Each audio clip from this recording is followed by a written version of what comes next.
Money is not made by magic or overnight luck. There's no secret code. It's earned through relentless hard work, unending patience, continuous learning, and a rock-solid belief in yourself. The sun set over Makoko, the floating slum of Lagos, casting a golden glow over the wooden shacks. In one of them, a young boy named Jimmy sat by the dim light of a kerosene lamp, staring at an old, broken phone. While other children played outside, Jimmy was lost in thought, wondering how things worked, how screens lit up, and how a device smaller than his hand could connect people across the world. Jimmy had no parents, no money, and no future, or so people said. He had grown up in a homeless shelter, knowing hunger and struggle all too well. But deep inside, he believed he was meant for more.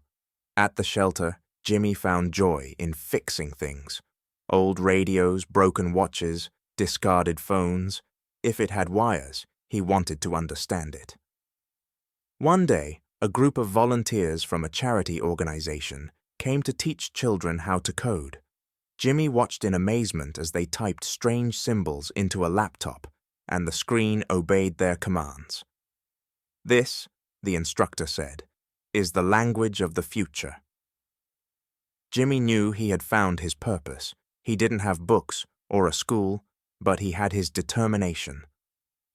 With no laptop of his own, Jimmy borrowed an old notebook and copied everything he learned in class. At night, he would sit under the flickering street lights, whispering code to himself as if it were a secret spell. When the charity group left, Jimmy didn't stop. He saved every naira he earned from doing odd jobs, determined to buy a second-hand laptop. He had no internet access, but that didn't stop him. He wrote lines of code in a notebook, practicing in his mind until the day he could test them. At 17, Jimmy left the homeless shelter, moving into a tiny wooden stall in Makoko. He became a phone and computer repairer, using whatever he earned to survive. Life was tough, but he refused to give up. One day, a woman named Mrs. O walked into his shop. She was frustrated with her laptop, which had suddenly stopped working. Jimmy took one look at it and smiled. "I can fix this," he said confidently.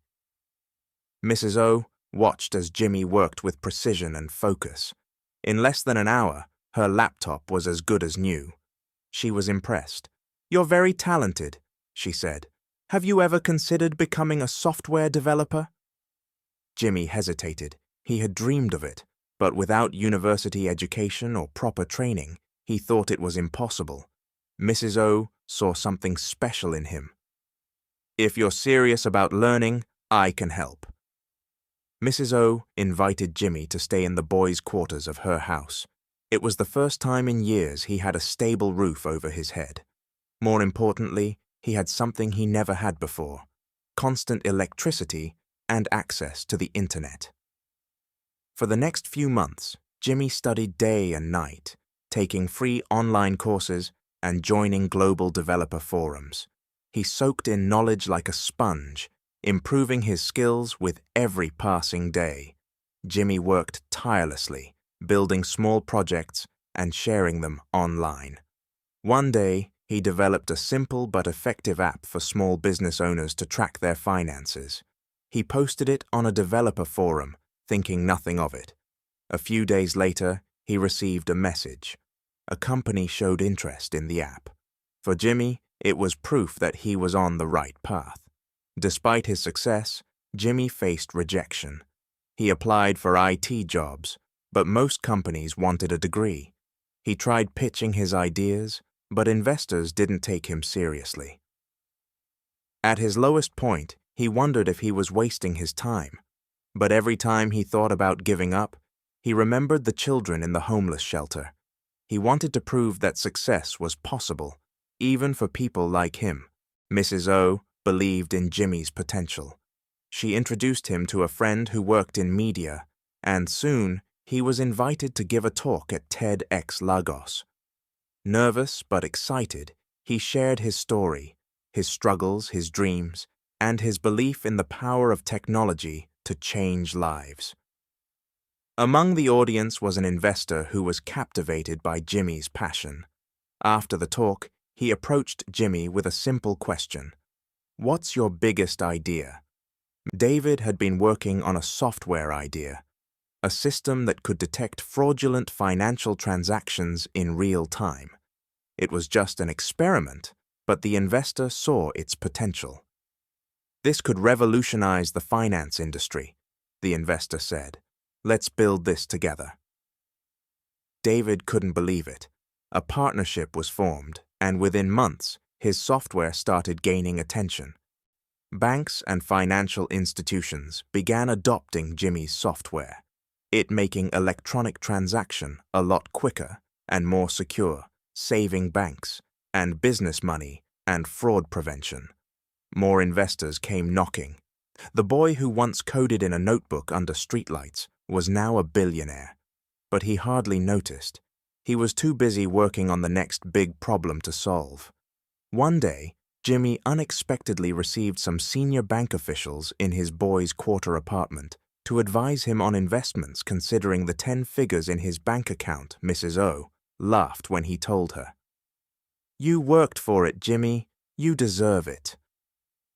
But he wasn't sure what to do next. Instead of luxury, Jimmy's first big purchase was a donation to the homeless shelter where he grew up.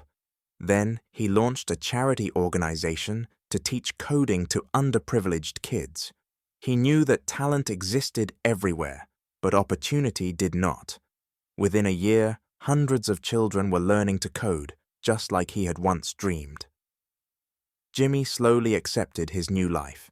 He moved out of Makoko, but he never forgot where he came from. Whenever he visited, children would run up to him, calling him Uncle Jimmy. He smiled at them, knowing that one day, one of them would build something even greater than he had. At a new TEDx event, someone asked Jimmy the secret to his success. He thought for a moment before answering. "There is no secret," he said. "No shortcuts. Just hard work, patience, and believing in yourself when no one else does." As the audience applauded, Jimmy realized something. He had become the role model he wished he had as a child, and that was worth more than all the money in the world. Thank you for watching. Don't forget to subscribe and turn on notifications so you never miss a new story. Stay tuned for more twists and drama.